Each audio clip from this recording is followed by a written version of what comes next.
सुप्रभात बच्चों। मैं वीना मिश्रा। शायद आप लोगों ने पहले भी मेरे वीडियोस देखे होंगे। मैंने संस्कृत ग्रामर पर थोड़े वीडियो बनाए थे, फिर स्वास्थ्य की कुछ परेशानियों के कारण मैंने वीडियो बनाना बंद कर दिया था। और आज मैं पुनः 10वीं कक्षा के बच्चों के लिए सेमुशी पुस्तक से वार्षिक परीक्षा के जो पाठ्यक्रम है उसके अनुसार 6वीं पाठ से प्रारंभ करके आगे के पाठों को पढ़ाऊंगी। तो जो बच्चे रुचि रखते हों संस्कृत में, जिन्होंने संस्कृत सब्जेक्ट ले रखा हो और जो अपने बोर्ड की परीक्षा में अच्छे अंक लाने के लिए उत्सुक हों, उनका इस वीडियो चैनल पर स्वागत है। आज मैं सेमुसी पुस्तक के षष्ठा पाठा से प्रारंभ करती हूँ, क्योंकि षष्ठा पाठा से ही वार्षिक परीक्षा के पाठ्यक्रम में ये सिलेबस में रखा गया, छठे पाठ से ही। तो इसलिए मैं छठे पाठ से ही इसका प्रारंभ करती हूँ।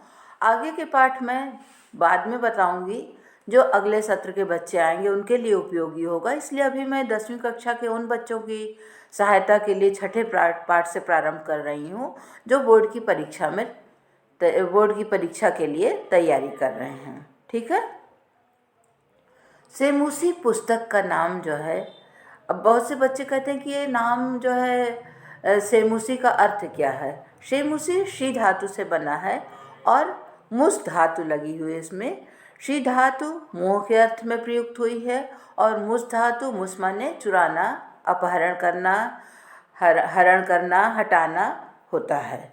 तो सेमुसी का अर्थ है जो अज्ञान रूपी मोह को हटाए, वो सेमुसी। इसलिए इस पुस्तक का नाम सेमुसी रखा गया है, जो अत्यधिक ही रोचक और सुंदर है। अब हम चलते हैं अपने पाठ की ओर। षष्ठा पाठः सुभाषितानि। छठा पाठ सुभाषित। प्रस्तुतोऽयं पाठः विविध ग्रंथात् संकलितानां 10 सुभाषितानां संग्रहो वर्तते। प्रस्तुतोऽयं पाठः, यह पाठ विविध ग्रंथात् संकलितानां 10 सुभाषितानां संग्रहो वर्तते। विविध ग्रंथों से संकलित 10 सुभाषितों का संग्रह है। यह प्रस्तुत पाठ में विविध ग्रंथों से संकलित 10 सुभाषितों का संग्रह है। अब सुभाषित क्या है? संस्कृत साहित्य सार्वभौमिक सत्यम प्रकाशयितुम अर्थगांभीर्ययुतां पद्यमयी प्रेरणात्मिका रचना सुभाषितानि कथ्यते। सुभाषितमिति कथ्यते। संस्कृत साहित्य में सार्वभौमिकम सत्यम प्रकाशयितुम, सार्वभौमिक सत्य प्रकाशित करने के लिए। सार्वभौमिक सत्य, यूनिवर्सल ट्रूथ, जो सर्वभूमि के लिए जो सत्य माने जाएं, जो हर काल, हर देश, हर सीमा में जो सत्य माना जाए, वो सार्वभौमिक सत्य है। जो हमेशा सत्य हो वो सार्वभौमिक सत्य है। तो संस्कृत साहित्य में सार्वभौमिकम सत्यम प्रकाशयितुम, सार्वभौमिक सत्य प्रकाशित करने के लिए अर्थ गांभीर्य से युक्त, अर्थ के गांभीर्य से युक्त। अर्थ गांभीर्य माने जिसके अर्थ में गंभीरता हो, जिसके अर्थ में कुछ सब्सटेंस हो, जिसमें सार हो, उसको कहते हैं अर्थ गांभीर्य युक्त। पद्यमयी, श्लोक के रूप में, पद्य के रूप में। प्रेरणात्मिका रचना, प्रेरणाप्रद रचना, मोटिवेशन वाली रचनाएं, मोटिवेट करने वाली, हमको प्रेरणा देने वाली रचनाएं सुभाषितम इति कथ्यते, सुभाषित कही जाती हैं। अयम पाठांश, यह पाठांश परिश्रमस्य महत्वम। अब इस पाठ में कौन कौन से सार्वभौमिक सत्यों का प्रकाशन हुआ है? परिश्रमस्य महत्वम, परिश्रम के महत्व। क्रोधस्य दुष्प्रभाव, क्रोध का दुष्प्रभाव। सामाजिक महत्वम, सामाजिक महत्व। सर्वेषां वस्तूनां उपादेयता, सभी वस्तुओं की उपयोगिता, उपादेयता। बुद्धेः वैशिष्ट्यम, बुद्धि की विशिष्टता इत्यादीन विषयान प्रकाशयति, इन विषयों को प्रकाशित करता है। यह पाठांश परिश्रम के महत्व, क्रोध के दुष्प्रभाव, सामाजिक महत्व, सभी वस्तुओं की उपयोगिता और बुद्धि के वैशिष्ट्य इत्यादि विषयों को प्रकाशित करता है। ठीक है, अब पहला श्लोक शुरू करते हैं। आलस्यम ही मनुष्याणाम शरीरस्थो महान रिपुः। आलस्यम ही मनुष्याणाम शरीरस्थो महान रिपुः, नास्त्युद्यम उद्यम समो बंधु कृत्वा यम न अवसीदति। अब पहले हम एक एक शब्दों का अर्थ आपको बताते हैं। आप लोग अपनी कॉपी और नोटबुक और पेन सामने रखिए। जो कठिन शब्द हों उनका अर्थ लिखिए। मैं अन्वय बताऊंगी, आप अन्वय लिखने के लिए चाहे तो बुक पर 1 2 3 4 करके नंबर नोट करिए, और चाहे तो आप अन्वय भी लिख सकते हैं साथ साथ में। आलस्यम, पहले शब्दार्थ देखिए। आलस्यम, आलस्य ही, क्योंकि ही माने क्योंकि होता है, लेकिन यहाँ पर छंद पूर्ति के लिए ही प्रयुक्त हुआ है। मनुष्याणाम, मनुष्यों का, मनुष्य शब्द में षष्ठी बहुवचन है। मनुष्याणाम, मनुष्यों का। शरीरस्थो, शरीर में स्थित, स्थ माने स्थित, शरीरस्थो शरीर में स्थित, महान रिपुः, महान शत्रु है। आलस्यम ही मनुष्याणाम शरीरस्थो महान रिपुः। अब अर्थ समझ में आ गया होगा। मनुष्याणाम शरीरस्थो महान रिपुः आलस्यम, मनुष्यों के शरीर में स्थित महान शत्रु क्या है? आलस्य है। नास्ति उद्यम समो बंधु। अब नास्ति उद्यम समो, यहाँ पर 3 शब्द हैं। न, नहीं, अस्ति, है, उद्यम समो, परिश्रम के समान, बंधु, बंधु। अब देखिए, न मीन्स नहीं, अस्ति मीन्स है, उद्यम माने परिश्रम, समूह माने समान, बंधु मीन्स भाई। कृत्वा करके, यम जिसको, न अवसीदति, न मीन्स नहीं, अवसीदति माने दुखी होता है। अब पूरा अर्थ देखिए। आलस्यम ही मनुष्याणाम शरीरस्थो महान रिपुः। अब अन्वय देखिए। मनुष्याणाम शरीरस्थो महान रिपुः आलस्यम, या आलस्यम मनुष्याणाम शरीरस्थो महान रिपुः। आलस्य मनुष्य के शरीर में स्थित महान शत्रु है। उद्यम समो बंधु न अस्ति। अब अन्वय देखिए। उद्यम समो बंधु न अस्ति, परिश्रम के समान बंधु नहीं है। यम कृत्वा न अवसीदति, यम माने जिसे, कृत्वा मीन्स करके, न अवसीदति व्यक्ति दुखी नहीं होता है। अब यहाँ पर दूसरी लाइन में आपके कर्ता का नहीं है, तो आप ऊपर मनुष्य जो है, मनुष्य के विषय में ही यह बात कही गई है। तो यम कृत्वा नरः न अवसीदति, या मनुष्य न अवसीदति, जिसे करके मनुष्य दुखी नहीं होता है। अर्थात जब व्यक्ति परिश्रम, जो व्यक्ति परिश्रमी है, जो व्यक्ति परिश्रम करता है, उसे करके व्यक्ति दुखी नहीं होता है। अब फिर से देखिए एक बार। आलस्यम ही मनुष्याणाम शरीरस्थो महान रिपुः। आलस्य मनुष्याणाम शरीरस्थो महान रिपुः। आलस्य मनुष्य के शरीर में स्थित महान शत्रु है। न अस्ति उद्यम समो बंधु, उद्यम समो बंधु न अस्ति, परिश्रम के समान बंधु नहीं है, परिश्रम के समान कोई शुभैसी बंधु या भाई नहीं है। यम कृत्वा जिसे करके, न अवसीदति दुखी नहीं होता है। यम कृत्वा नरः न अवसीदति, नरः आप ब्रैकेट में लिख सकते हैं, जिसको करके मनुष्य दुखी नहीं होता है।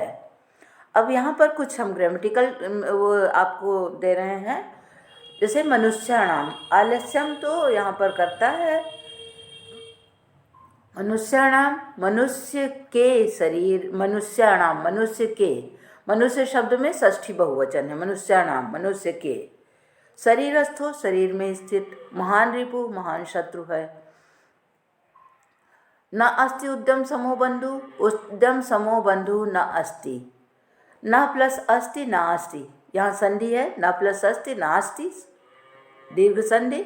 उद्यम समो परिश्रम के समान, अस्ति प्लस उद्यम अस्त्युद्यम, अस्ति प्लस उद्यम अस्त्युद्यम। ई के बाद आया, उ आया है, तो ई के बाद असमान स्वर आने पर ई के स्थान पर या हो गया है। तो अस्त्युद्यम उद्यम, न अस्ति उद्यम, नास्ति उद्यम। समो समान, अब यहाँ न प्लस अस्ति, नास्ति, दीर्घ संधि, अस्ति प्लस उद्यम, अस्त्युद्यम, यण संधि। समो मीन्स समान, बंधु मीन्स बंधु, नास्ति उद्यम समो बंधु, उद्यम समो बंधु न अस्ति, यम कृत्वा नरः न अवसीदति, जिसे करके मनुष्य दुखी नहीं होता है। अब कृत्वा में, कृ धातु में कत्वा प्रत्यय लगा है। कत्वा प्रत्यय कब लगता है? जब हम करके के अर्थ में शब्द का प्रयोग करते हैं तो कृ धातु में कत्वा प्रत्यय लगने का विधान है। कृत्वा करके, नहीं अवसीदति, कृत्वा यम, जिसे करके न अवसीदति, नहीं दुखी होता है, जिसे करके व्यक्ति दुखी नहीं होता। यम माने जिसको, यद धातु में द्वितीय विभक्ति एक वचन, यम कृत्वा न अवसीदति, जिसे करके दुखी नहीं होता है। पहला श्लोक हमारे ख्याल से समझ में आ गया होगा। एक बार हम और लास्ट में बता देते हैं। आलस्यम ही मनुष्याणाम शरीरस्थो महान रिपुः। आलस्य मनुष्य के शरीर में स्थित महान शत्रु है। न अस्ति उद्यम समो बंधु, उद्यम समो बंधु न अस्ति, उद्यम के समान, परिश्रम के समान बंधु न अस्ति, बंधु नहीं है। यम कृत्वा न अवसीदति, यम कृत्वा, जिसे करके, नरः न अवसीदति, मनुष्य दुखी नहीं होता है। ठीक है। अच्छा, दूसरा श्लोक देखिए। गुणी गुणम वेत्ति न वेत्ति निर्गुणो, बलि बलं वेत्ति न वेत्ति निर्बलः, पिको वसन्तस्य गुणं न पिको वसन्तस्य गुणं न वायसः, करी च सिंहस्य बलं न मूषकः। गुणी गुणम वेत्ति न वेत्ति निर्गुणो। गुणी जो है, गुणम वेत्ति, गुणों को जानता है। न वेत्ति निर्गुण, निर्गुण व्यक्ति गुणों को नहीं जानता है। गुणहीन व्यक्ति गुणों को नहीं जानता है। गुणी मीन्स गुण से युक्त, गुणम वेत्ति, गुण को जानता है। न वेत्ति निर्गुणो, न वेत्ति निर्गुणः, निर्गुणः गुणम न वेत्ति, निर्गुण गुण को नहीं जानता है। बलि बलम वेत्ति, बलि व्यक्ति बल को जानता है। न वेत्ति निर्बलः, और निर्बल व्यक्ति बल को नहीं जानता है। न वेत्ति निर्बला, निर्बल व्यक्ति नहीं जानता है, यानी निर्बल व्यक्ति बल को नहीं जानता है। पिको वसंतस्य गुणम न वायसः, पिक मीन्स होता है कोयल, वसंतस्य गुणम, कोयल वसंत के गुण को जानती है। न वायसः, न कि कौवा। करी च सिंहस्य बलम न मूषकः, करी च सिंहस्य बलम न मूषकः, और सिंह के बल को हाथी समझ सकता है। न मूषकः, चूहा नहीं। यानी कि जो जिस चीज़ से आनंदित होता है, जो जिस चीज़ की गुणवत्ता को, जिससे जिस चीज़ का वो संपर्क में आता है, जो जिस चीज़ के, वही वो उस चीज़ के महत्व को, आनंद को समझ सकता है। न कि वो व्यक्ति जो उसके संपर्क में ही नहीं आया, जो उसके विषय में जानता ही नहीं है, जिसको उसके विषय में कोई ज्ञान ही नहीं है, वो उस व्यक्ति के महत्व, वस्तु या व्यक्ति के महत्व को नहीं समझ सकता है। गुणी गुणम वेत्ति, गुणी व्यक्ति ही गुण को समझता है, गुण को जानता है। वेत्ति मीन्स जानाति, गुणी गुणम वेत्ति, गुणी व्यक्ति ही गुण को जानता है। वेत्ति जानाति। न वेत्ति निर्गुणः, निर्गुणो, निर्गुणों यहाँ पर निर्गुणों जो है छंद पूर्ति के लिए यहाँ निर्गुणा विसर्ग के को ओ का आदेश हो गया है। तो गुणी गुणम वेत्ति, गुणी गुण को जानता है। न वेत्ति निर्गुणा, निर्गुणा न वेत्ति, निर्गुणा गुणम न वेत्ति, निर्गुण व्यक्ति गुण को नहीं जानता है। बलि बलम वेत्ति, बलि व्यक्ति, बलशाली व्यक्ति बलम वेत्ति, बल को समझता है। न वेत्ति निर्बला, निर्बला बलम न वेत्ति, निर्बल व्यक्ति बल को नहीं जानता है। पिको वसंतस्य गुणम न वायसः, पिक कोयल वसंतस्य गुणम, वसंतस्य गुणम वेत्ति, वायसा न। पिक ही वसंत के गुण को, कोयल ही वसंत के गुण को समझ सकती है, न कि कौआ। करीचा सिंह से बलम, और सिंह के बल को हाथी समझ सकता है, न मूसका, न कि मूसक। तो हाथी क्यों सिंह के बल को समझ सकता है? क्योंकि हाथी भी समान बलशाली है और हाथी और सिंह के बीच में ही द्वंद्व होता है, ना कि सिंह और मूसक का द्वंद्व होता है। तो मूसक क्या जाने कि सिंह का बल कितना है। तो करीचा निर्बल सिंह से बलम वेति, हथिनी ही या हाथी ही सिंह के बल को समझ सकता है, न कि मूसक, न कि चूहा।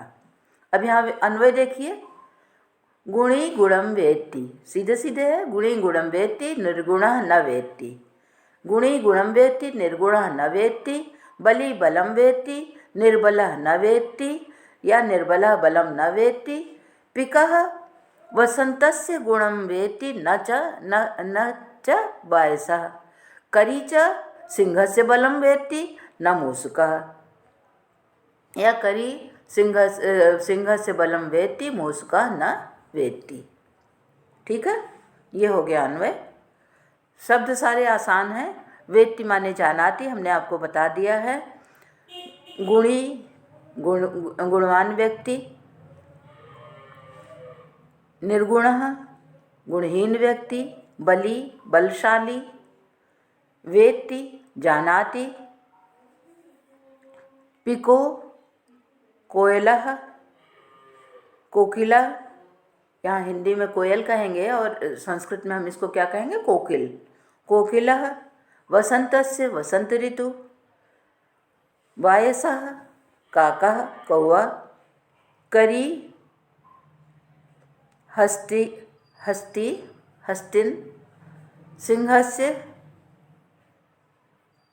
सिंहस्य सिंह के, बलम बल को, मूसकः चूहा। ठीक है, आ गया समझ में। अब इसमें ग्रामेटिकल तो ज़्यादा कुछ ऐसा नहीं है जो कि बताया जाए। वेत्ति शब्द जानाति बताया, लट्लकार है, प्रथम पुरुष है, एक वचन है। वसंत से वसंत शब्द में षष्ठी एक वचन है। वायसा प्रथमा विभक्ति, वायसा काका प्रथमा विभक्ति एक वचन। वायस शब्द मूल शब्द वायस है। सिंह से सिंह शब्द षष्ठी विभक्ति एक वचन। तो ये हो गया दूसरा श्लोक आपका।